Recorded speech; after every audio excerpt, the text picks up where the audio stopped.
This is Bam Luck Ghost, and tonight we're interviewing Stella Key, an EDM synthwave producer, and this is the interview that we did with her tonight, and it's proceeding right now. Turn off my Wi-Fi. And maybe that. Can you hear me better now? Let me see. Like, keep on talking. So you were All talking right. about you went to a music school, and Yes. you started writing your own compositions. Yes. That's how I started out with it.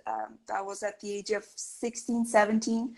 I also started like performing at small gigs and competitions, school competitions, talent shows. That's how I started out. And a few years later, I decided to actually enroll in some um, production courses, which I'm doing now. Hmm.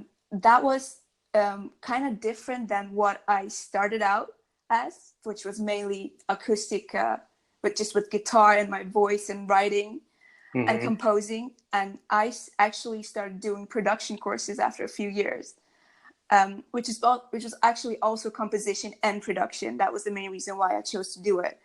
But the further I got in these courses, I became more interested in production music instead of composing and writing on a Hmm. guitar. So that's how I actually got into producing in Ableton. Yeah, that's interesting because I'm in my 50s and I started, in bands. I play keyboards. I play Yeah, like organs and Rolands and Moogs. So I'm a kind of a hardware guy. I play yeah, like that's really cool. analogs, Yeah, and I started from that, playing with bands, like in garages and basements and yeah, small shows. And that's how back in the day, back in the late 70s, early 80s, that's how you did it. There was no Ableton. There was nothing like that. yes, But now exactly. now I have a full studio in my house, so I can be like a bedroom Yes, producer. But I still use my hardware synths just because I have a kind of affection for them. But I understand that like today you can take like people who weren't keyboard players and they can get in Ableton, they go into Pro Tools, yeah. and they can build these songs. You take courses, you can learn how to do production. Yes, that's very amazing. And actually, what I really appreciate at the moment is I can get to work with a lot of talented producers and upcoming musicians at my school. That is like an amazing opportunity for me because I learned so much from working with these producers. And my style has changed a lot since I started out with writing songs on the guitar. And after meeting these producers and working with them, my style has changed a lot. And I've learned so much about production and actually how interesting it is to produce Yeah. music yourself and be an artist. That is very interesting for me. What I found is like if you when once you use like whatever you use to build your songs, like I use hardware synths and hardware recorders. Yeah. But as a single, like a singer songwriter, what I like is like what happened to me was all the people in my band grew up and they got married and they had kids and nobody wanted to play in a band anymore. And I Yeah. still wanted to write. So I kept on writing as like a singer songwriter producer. Yeah. That's Um, and what's awesome. cool about that is that you can, like you're saying is that you can be one person. And do You so many you things. Yeah. yeah, you can write like if you in the back in the day you had to wait for the drummer to show up. You had to wait for Exactly. the bass player. You had to wait for everybody. And if they didn't show up, you couldn't really do anything. Now with Ableton and Pro Tools and all the tools, FL Studio, you can go and you can learn the theory. You can write the bass lines. You can write the drums. You You can can do do the everything strings. yourself. You can Yeah. sing So and if you then yeah work on the production, vocal production, and make it sound the way you want, which will fit yeah your it's like production. That's super cool. it's like a control freak's like worst. Probably like the thing about the way you can do music now is if you have a vision and you have the drive, Yes, you can write all the parts. Now you can get exactly. producers to come back and tell you Exactly. like That's how what, to fix, yes. yeah, how to fix things, but you can have your vision, Yeah, you which I can, think is really cool because you get to see all these people's vision yeah. out there on SoundCloud and Instagram and all the social networks.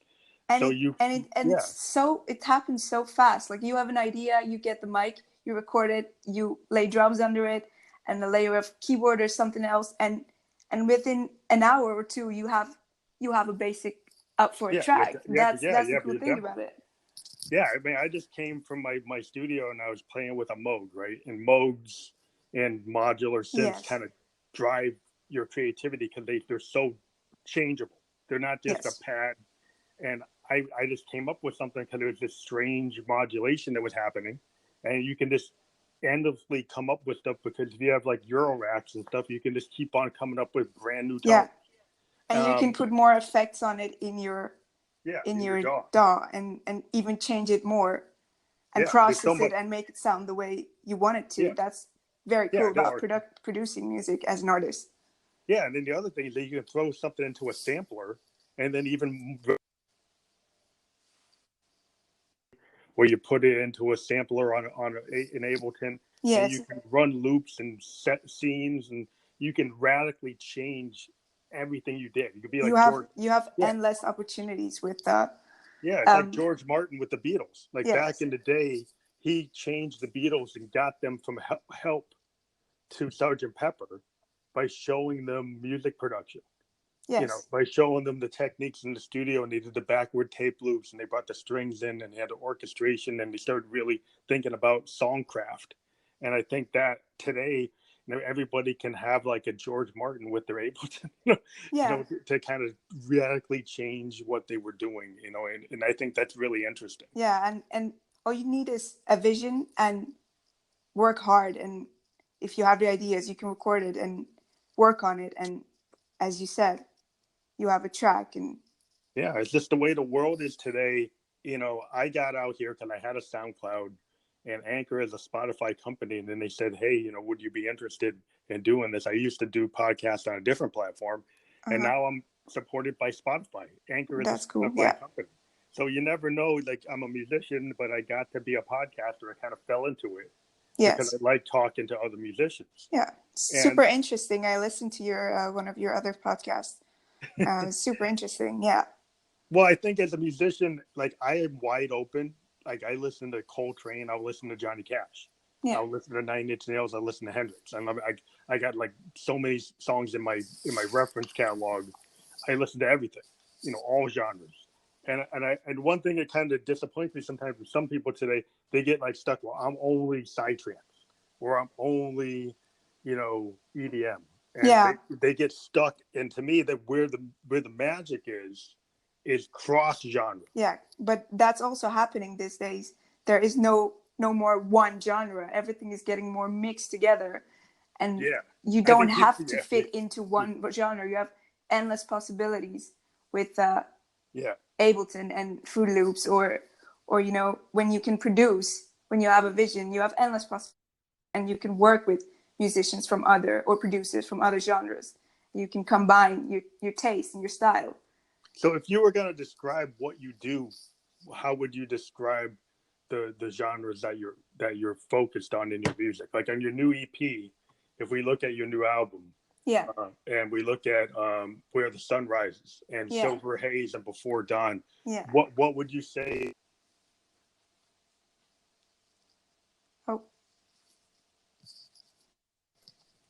As I said, I started out as a singer-songwriter, and I mainly used to make acoustic music.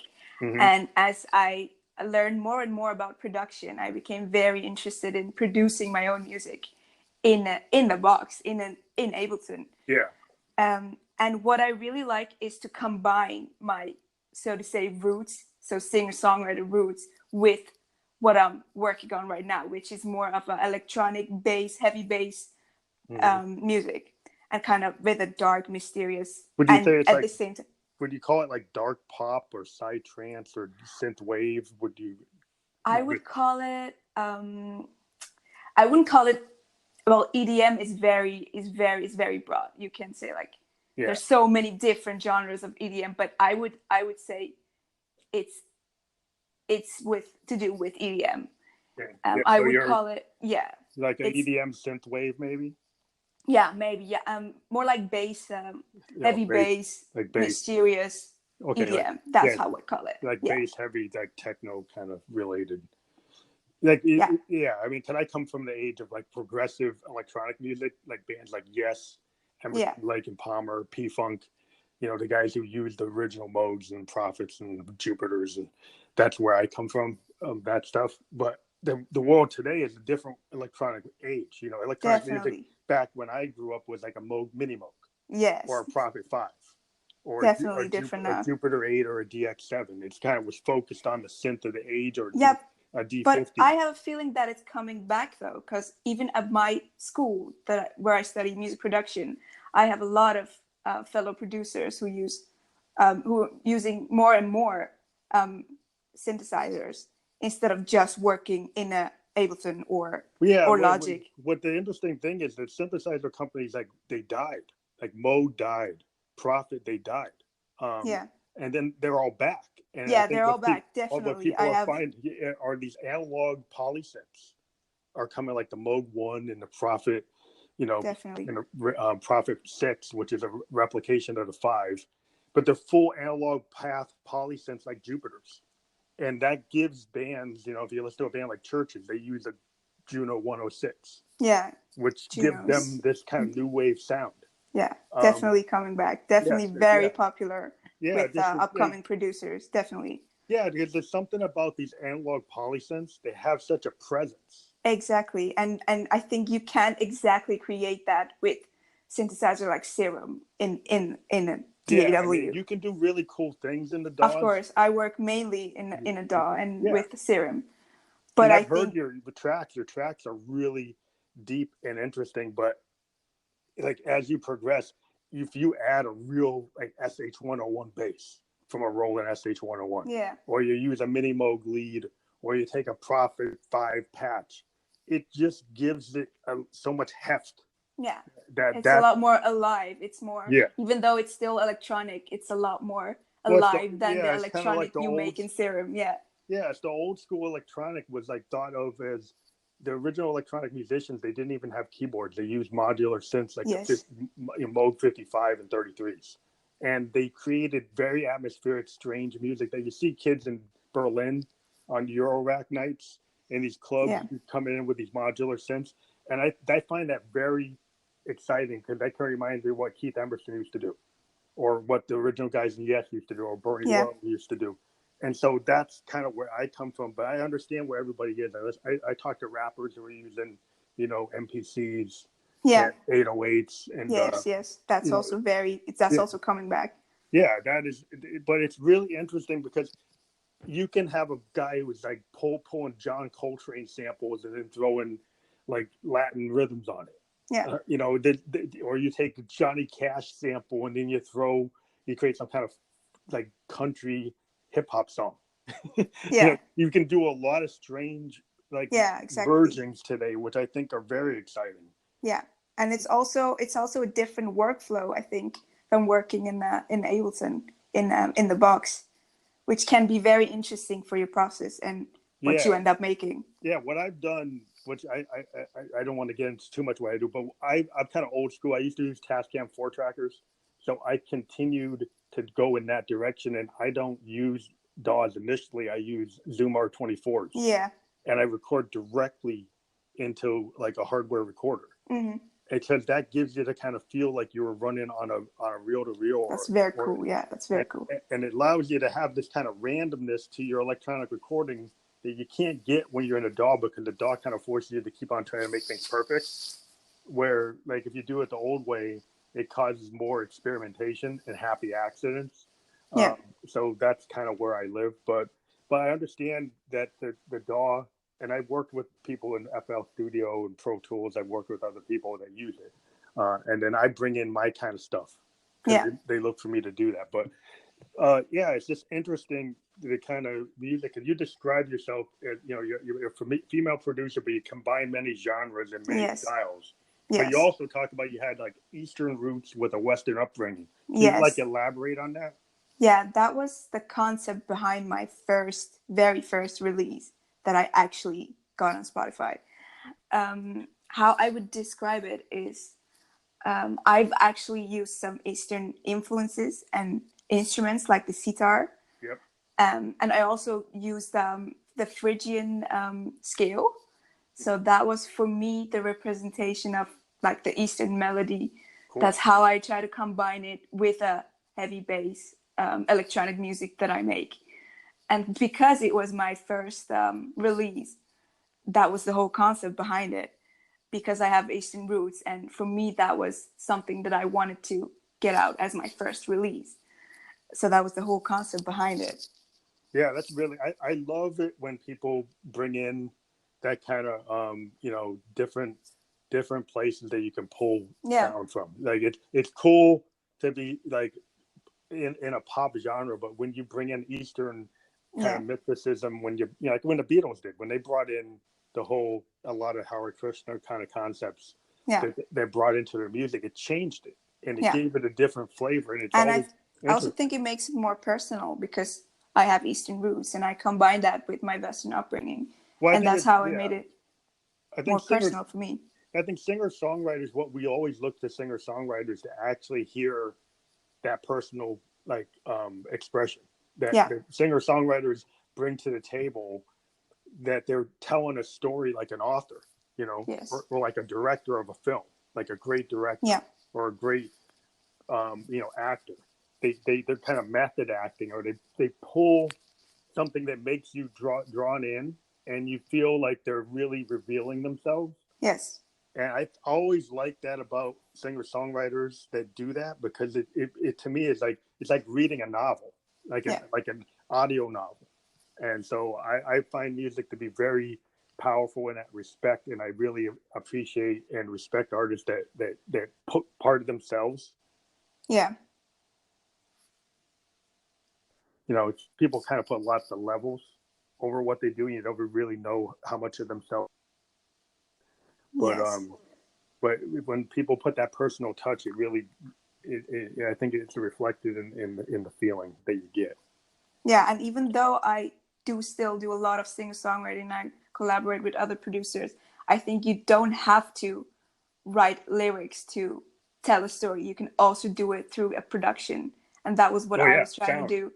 That was Yeah, what I sounding. tried to do with my singles, or the two songs that I released, because there are no lyrics there. But I think I've been able But to tell a story. There are my own vocals in it, and I think yeah, that gives it a very personal touch. That's also the feedback that I've gotten from a lot of people, that well, the what the thing personal about, touch. yeah, definitely, because the thing about music is, you know, Hendrix described Electric Ladyland as a sound painting. When people tried to ask him, well, what are you doing here, right? He Electric Ladyland has all these weird sounds that he created on guitars. They sound like birds, sound like Yeah. water, and so he came up with this idea. And he wasn't, exactly known to be a progressive musician, but Electric Ladyland is like a progressive album, like a Yes album or a Genesis album in a Yeah. way, because of that kind of feel. So I think with sound, you can create paintings, what called sound paintings, like Exactly. what Hendrix used to talk about. And I think that's what you're doing. You're creating these atmospheric sound paintings with an Eastern flavor. Yeah. And your vocalizations, they paint a picture. Like everybody who listens to your music maybe has a different picture of what that scene is. And that's Yes. the kind of beauty of music. Everybody interprets it Differently. the Yeah. way they feel. And you probably had a picture in your mind, but your audience might have different pictures. Exactly. But I still think it evokes that. So it does tell a story, even though you're just vocalization, harmonies and sounds and vocal sounds are not lyrics. Yeah. But yeah, that's still beautiful. I think Thank you. that's exactly the kind of Thanks a thing lot. I love to hear. Cool. Artists. Thanks. No, it's just, I think it's like, it's really interesting, because a lot of electronic music, they have these long, the bands I used to love, they would have these with no vocals.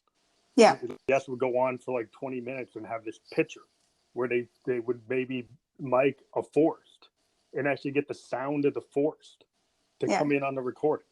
And then they just have these like spaces where it's really quiet, and it's classical in a way. They have these movements that, Yeah. and I think electronic bands that or electronic musicians tend to kind of go that way. I think they take those progressive concepts from those bands, and even though it's in the old days, a lot of electronic music still has that. It Yeah. still has that idea that you can have different key changes, you can have different timing changes, you can go anywhere you want to go.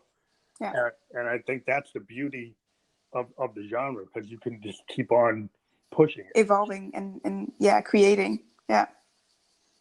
So the music I see on your Spotify, do you have other music that is in other places that maybe you can give us the link that we can put on to, I have your Spotify, and that's what I'm going to promote, because that's the easiest stuff Yeah. to see. Great. I will be releasing a new track in about a month, Okay. which I'm really excited about. It's gonna be like super personal and big for me. Um, so that's what's gonna be out. But I've had other music on YouTube, but I make different things now, Hmm. so So I you're don't pushing. really. So you're pushing this more. Yeah, I'm definitely working. I have a very good idea of where I want to go with my music and what I'm working now. So the new So song you're doing, is it still in the flavor of When the Sun Rises, or did it radically change? yeah, it's not. It's still electronic music, of course, but I actually have lyrics and my vocals in it. It's more of a song. It's more of a I wouldn't say a pop song. It's future bass. Okay, so it's Uh, a future-based kind of song, but so is it? It's got like it's not. A lot of EDM doesn't have lyrics, so synthwave bands have lyrics, but a lot of EDM had maybe minor lyrics. So is this structured like a synthwave, like a song, like a pop song, or is it more still like in the bass type of thing with no, it's vocals? actually more structured like a pop song, but it still has the kind of dreamy, dark Oh, dream pop, feeling. like a Yeah, dream pop type yeah, like feel. a dream pop electronic Cool. heavy bass. That is what I would Well, describe it. I'm a child of the New Romantics. So I mean, Depeche Mode, Joy Division, The Cure, like Echo and the Bunnymen. I mean, I'm a real big fan of kind of atmospheric Yeah. synth pop, Yes. synth wave, new wave, New Romantic. And so, what I always thought about was crazy about that era is like a lot of these synth bands were thought of as synth bands, but they were still really guitar heavy. Yeah. Echo and the Bunnymen and Devo for all the synth sound. They were heavy guitar bands. They were two guitar players. So there's still a lot of use of guitar in new wave music. Yeah. It's not all synth. Definitely. The So guitar has always been there, and it's always gonna be there. yeah. So a question for you, since you're a guitar player on this new stuff, have you thought of bringing your guitar into it, or you just want to do it all within the box? I've definitely wanted to combine playing guitar and lyrics and electronic bass Mm-hmm. kind of music. But the song that I'm bringing out in 4 weeks, 5 weeks, there is no guitar in that one. But I'm Mm-hmm. definitely working on You're working toward it. combining. Yes, because at the moment I think it's two separate worlds for me. But I'm Yeah. trying to work on combining it. Yeah, that's where you get like a band like Devo. Everybody thinks of them as a synth wave band, but there's a lot of guitar in it. Yeah. Or again, like New Order or Yeah, definitely. Joy Division. There's a lot of synth, but there's a lot of guitar. And I think that was the whole thing about the new wave is people talked about the synths, but there is a lot of guitar playing that Yeah. people kind of seem to have forgotten about that gave a lot of rhythm, a lot of structure. And I think that mixing that back, I know the EDM tends to not want to do that, but synthwave does open it up. Yeah. Within like the synthwave genre, you can kind of go and trance too. Trance Yeah. opens up where And I you definitely have can a bring feeling that. that synth pop is becoming more and more popular. The Yeah, kind you of would see synth bands like pop yeah, mixed with churches. hip hop influences and the more Yeah, bassy stuff is getting yeah, more and more popular. yeah. I think what people are looking for, it's cool to just have dance songs, and they have a place kind of like disco. Disco had a place where it kind of had a shelf life, Yeah. where people wanted that kind of stuff you got in the '80s, like the pop, the funk, the new wave movement. We had the Madonna. People Yeah. wanted pop structures. They wanted something that just wasn't a dance, but actually had a song to it. And Yeah, I think exactly. and when you bring guitars and synths into it, then it starts to get this. You took the song classes. Like once you bring like a real like a Prophet 5 or a DX7 level instrument into something, then you start to get composition because you get the chord choices and the structures and the timing changes because that stuff starts coming in, Yeah. and then that allows the space for for lyrical structures.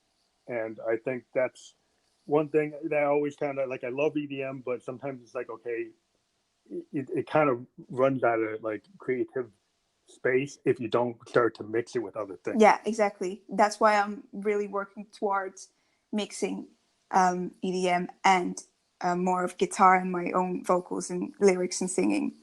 That's where Yeah, I'm heading. that's that. I think that's the future because like everything that I've been working on. You know, I have actually worked with people who are pure like FL Studio based musicians. Yeah. I mean, I've also worked with guys that are guitar based drummers. You know, like old school, like Yeah. alternative band, like a Pearl Jam or Nirvana like band. Yeah. Where they don't even want to go into a DAW, they just want to go right to a Tascam. Yes, I know them. And you know, traditional rock and roll bands, they tend not to want to do that. You know, more modern rock and roll bands, everything have scenes, they have clips, all their stuff can work. You know, on main stage, they've got it set up. Yeah, exactly. But you know, for a punk kind of band, like a band that wants to be like a Husker Du or Replacements or, you know, like Black Flag or the Ramones, they still want to live in that kind of low tech world. Yeah. Where they don't want that. And what I kind of liked about the punk aesthetic though is the kind of freedom that if you listen to the Clash or you listen to the Sex Pistols or you listen to the kind of Bauhaus, you listen to these bands, they had this kind of freedom of expression and power that you got, that I like to try to put that into electronic music sometimes. That having that kind of punk aesthetic can kind of kick the life into your music. So and it's quite. I'm gonna be honest. It's quite difficult mixing that with electronic music because it's all happening in a box, and sometimes it can feel like it's so not human because you're not playing it.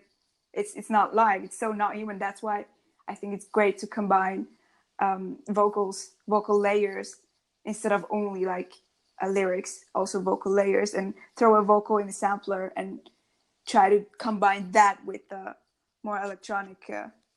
Well, that's why I kind of get the idea with, like, if you think of a guy like Trent Reznor, I think Trent Reznor is a good example of an electronic musician that put the punk aesthetic into electronic music because he kind of didn't focus on the structure kind of as much as the feel like that punk aesthetic is in there. So you can have synths be very hard edged. They can be very kind of powerful and raw like the Who or like a real heavy rock band if you think that way. But you have to kind of like turn off some of the capabilities of the DAW and be a little more loose in your structure. And that's why I like using the R24s and the old Tascams and stuff, because it allows you to do that. But the structures, they create pop songs, they create the hits. But sometimes you want to do something just for artistic purposes that might not be a hit. Exactly. So you're in that kind of space where the dream pop is not or the type of music you're doing isn't necessarily always going to hit the top 100. No, definitely not. No. But you have a vision of what you want to do. But are you like looking to, like, as a musician, like, not that you're going to sell out, like people say, okay, you change something, you want to become a big pop star. But do you have like ideas that would be more pop oriented that you want to put out, or you want to stay in as I said, I also work as a singer songwriter, so I also get tracks from producers, which I do vocals and lyrics on, and that is more, I would say, pop oriented, popular music. So that stuff could take off at any time. You could get a track that suddenly kicks and you go that direction. You never know. Maybe. Well, that's the thing, is when you're a working musician, you do so much work. That like the thing you think that was like, well, I really didn't think that was like what I'm really into, but I did it because it was cool, but it wasn't like what my own work is, right? And then suddenly that takes off. And the thing sometimes that happens though is something that you have your own project and you work on this other project, and then that becomes super big, and then the world defines you as that. And then that becomes kind of a problem. I would not have a problem with that, because it will still be what I would want to make, and it still be my lyrics. Okay. So you wouldn't be purist and say, hey, I don't want to go that way. Because I'm still doing what I intended to do. I mean, I started out as a singer-songwriter, and it's still something that I will always keep doing no matter what kind of music I'll make. So that would never be a problem. Yeah, you wouldn't have a problem, but that's no, cool. Definitely not. And I also actually myself come up with vocals, and I do the production myself, and that's more pop related and more popular. I do that myself as well, not that I just do it with other producers. Yeah, that's what I think is, like, when you're a musician, you take all the gigs and all the opportunities you can, you got to be like open-minded to Exactly. to kind of, because I think the part about being a musician is that you kind of have to reinvent yourself. Because if you get stuck, unless the genre you're in is very long lasting, you won't survive. Yeah, exactly. That's why you need to work with other producers and collaborate as much as you can and stay open for opportunities. Never say no because it's another genre or another style. Yeah, because that's one thing I noticed. Like with there's some people I've run into that are very like narrow focused in their lane. Yeah. And I understand that they want to perfect a certain type of groove. Yeah, I think that's very difficult, if not impossible. Yeah, I mean, so they're in there. I mean, like a jazz musician sometimes will just stay in jazz, but jazz is so wide open that you know, it's like classical. If you're a classical musician or a jazz musician, you could stay in that lane and keep on advancing. But there's some genres that you could get stuck in, like disco or like EDM. There's certain things that like that you get stuck in that if you don't. Yeah, I think like the key is the collaboration. So, do you have collaborations that are in that you can talk about? Definitely, the one that I am releasing in 5 weeks, and there's another one after that, which I made with one of my fellow producers, my classmates, really talented guy. So that's one is almost finished and it'll be out soon. And I've been contacted by a few producers, and they've been asking me to send them vocals and help out with the production and do the vocal production. So that's really cool. That's why I'm always saying stay open to every opportunity. And so that's what I really find. And I learn a lot from it. I learn a lot with. So have you actually gone into like in your school, you probably have a school studio within your school. But do you go into like actual like record company studios and work with people, or have you just been working like your home studio and other people's studios? Have you mainly at home studio and with other people's studios and at school. Mm-hmm.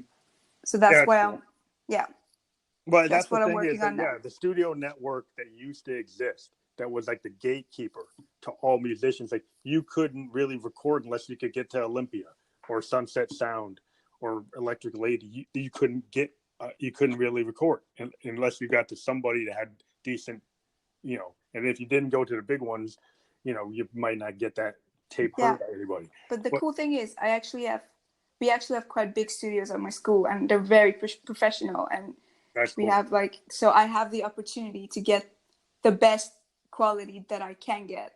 Yeah, I don't necessarily need to go to a big label or anything, because I have the network of people that can help me get the best quality that I possibly can at the moment. Well, so that's why I'm if you were going like to Berkeley and Boston, it's kind of like the idea. Yeah, exactly. So that's why I'm very, very glad that I am at the position I am right now. And through these people, I meet new people and I work with more people. And that's how the network just gets bigger and bigger. And that's how the industry works now, what I've noticed. Oh, definitely. Definitely, you know, like what I do here is like I got on Instagram, and my method of madness is like if what happened initially was if I put out my own music, and if a musician says they like my music, then I say, hey, you know, I have a podcast. If your band wants to be on the podcast, you can join. And that technique has worked for 2 years. That is how it works nowadays. It's just, it's all about the network, and it happens online a lot, more and more. So so on Instagram, I've gotten a network of like I've interviewed maybe 30 people. Yeah. Over 2 years, just by doing that, by just like seeing I like somebody or they like me, and then I say, hey, you want to come on the show? And then they say, yeah. And that's how it works nowadays. It's just, you don't even have to go through an agent. I mean, 2 times I've had to go through an agent. Yeah. But most of the time, I've been able to directly talk to the artist and go right to the artist. Yeah. Which I think is phenomenal. And also for artists, it's such a great opportunity because you can so easily share your music or like short parts of your music, and people get interested in that. Labels get interested in that, and they contact you. That's what's been happening to me lately. I've been getting a lot of positive reaction, and then I've actually been approached by some labels. But I'm thinking about that like very carefully, because I don't want to jump into anything soon before knowing what I want to do as an artist first, having the vision very clear, and then I would decide on promoting my music through a label or getting contracts. I would not jump into it. Yeah, I mean, it took me, I'm 51. I didn't get a contract until I was 51.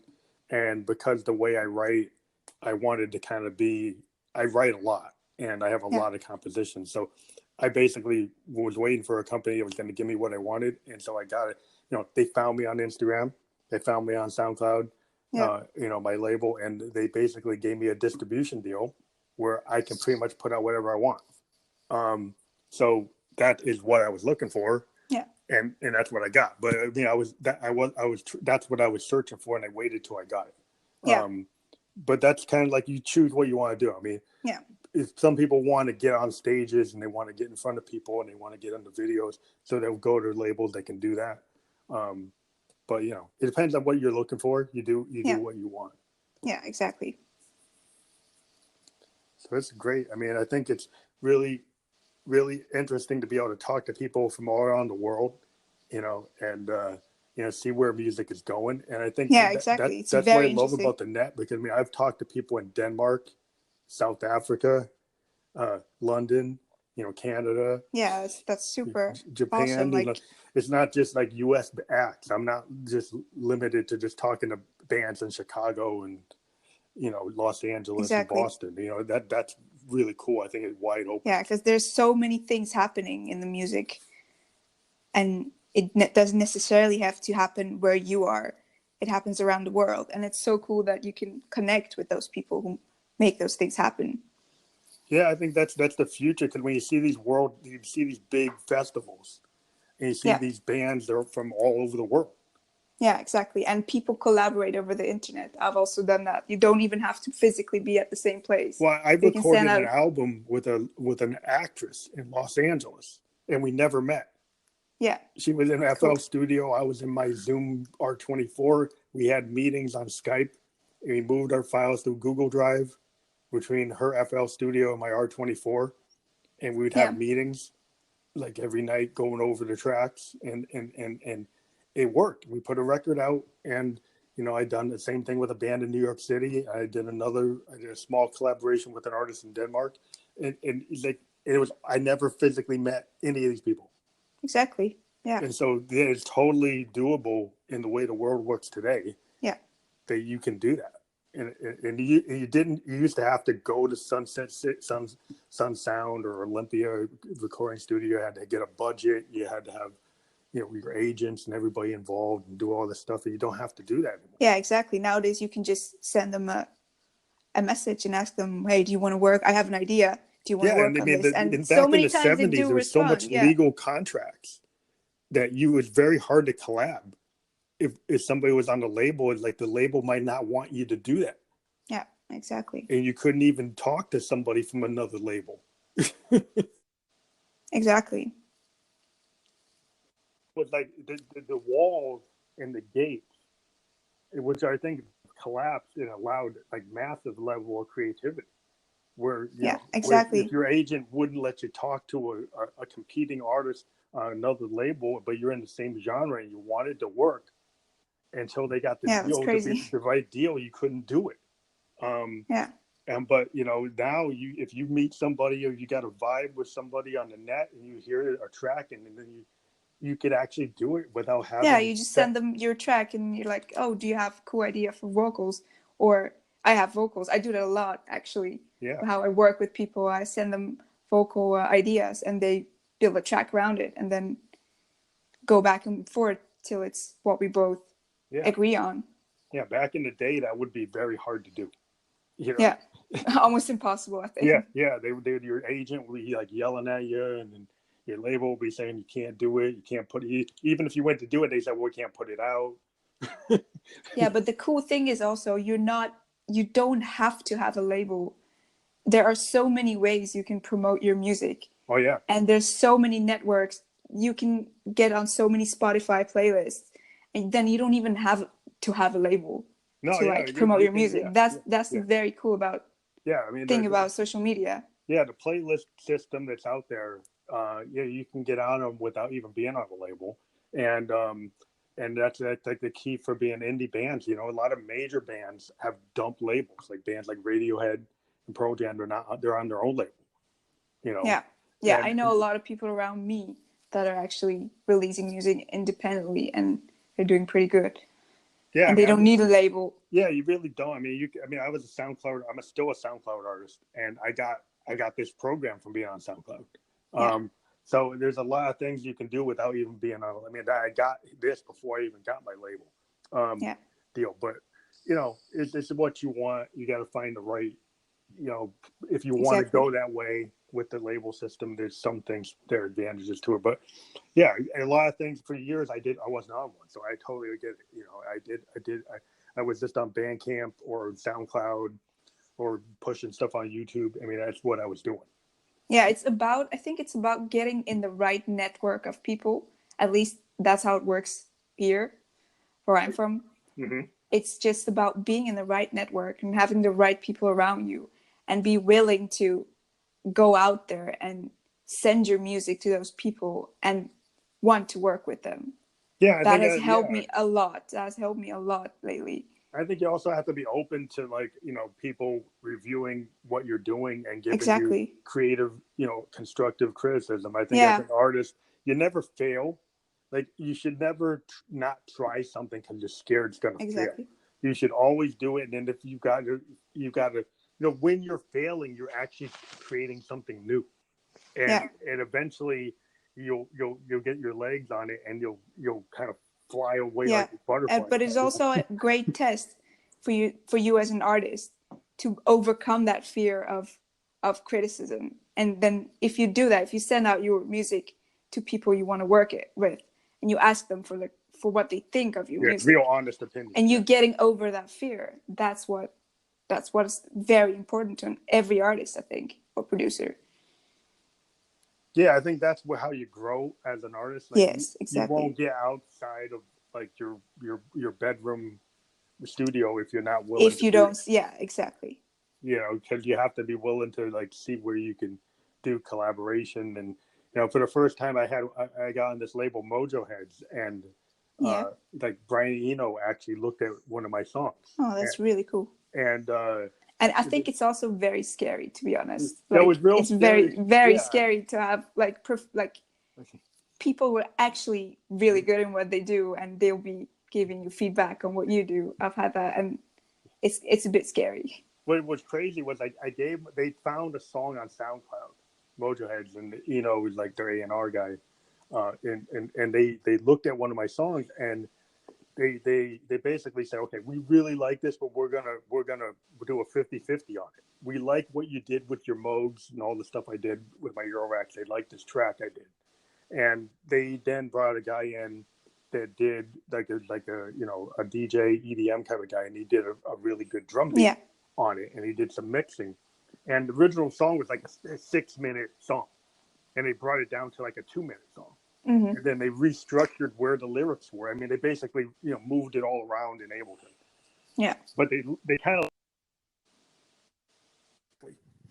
and you know, the agreement was that I was going to let them do that. But that's kind of like the, you know, kind of vibe is he would go and work with you or you know, Bob Dylan, and he radically changed their normal style. And you kind of got to accept that when you work with somebody like at that level. You just say, like, I'm going to let them kind of make those decisions. Yeah, exactly. Which is cool. I mean, but it's different than when the stuff I do myself versus when you collaborate with somebody like that. But you also don't have to stop yourself from giving your opinion and your feedback on what they do. I found myself in that position, but I've always been very open about what I thought of what they're doing. I've always said, like, maybe you should do that differently, or maybe you should do something else there. Never like stop yourself from talking your mind. You don't give over what you're doing. Yeah. But, you know, with somebody, but you still have your opinion on what they did. Exactly. That's what a collaboration is. Yeah, it's like a collaboration that's like a give and take, 50-50, putting both effort in. But I did like what they did. They had a different vision of what my song was. So it's kind of like, you know, I initially when I looked at it, and then I started thinking about it, and I basically, yeah, that's cool. But sometimes it's like it's abrupt if somebody takes like your baby and they change it, and you're like, Yeah. you put your back up initially, and then you kind of, well, let me listen to it over a couple of days and like understand kind of where they were coming from. Yeah. But yeah, it's just kind of like learning how to do that. Yeah, exactly. Yeah, so this is really we finally got it. We got a decent signal, so we were able to do this. One of the things I like to talk about is like on the distribution of this show. This show is not recorded live. We record it and then we put it out. Yeah. We're on 11 podcast platforms, including Spotify and Apple, and we are supported by Spotify. So we do have an ad from Spotify on the program. But yeah, this is going to go out and it's going to have your links to anything you want linked. Yes, There are I will send you, hyperlinks. definitely. Yeah, so if you have other hyperlinks other than what you have on your Instagram and what I Yeah. found on Spotify, send them to me right after the program. So that, because this is going to get published like within an hour. Okay. So if there's other links you want, just send me those through your communication with me. Okay, I will definitely. Yeah, so it's great with having Stella Key on the line. And when you do have your new releases, what's cool about these podcasts is they can be continually updated with additional links. So as soon as your new material comes out and you want to push it, we can actually put the Spotify or Tidal or whatever places it's Definitely, I will definitely, because I'm very excited about the releases that we'll are coming. push it. Yeah, and I we will could definitely even send you. yeah, we could even have another show if you want to, because we've done. That would be cool. I will definitely send you some links. Yeah, so that's great. So thank you, Stella Key, for being on the Fam Electric Ghost Show, and we wish you the best of luck with your new work that you're getting ready to put out, and we're real excited to hear it. Thanks. Well, have a great, I don't know if it's nighttime or daytime there. It's it's nighttime. Okay. All right. Well, thank you for being on the program, Fam Electric Ghost, Stella Key. Please listen to her music. If you support your artist, please download, purchase on every site you can purchase it, buy their merch, buy everything they sell. This is what I say about anybody that's a fan. Please support your artist. Thank you for being on the program.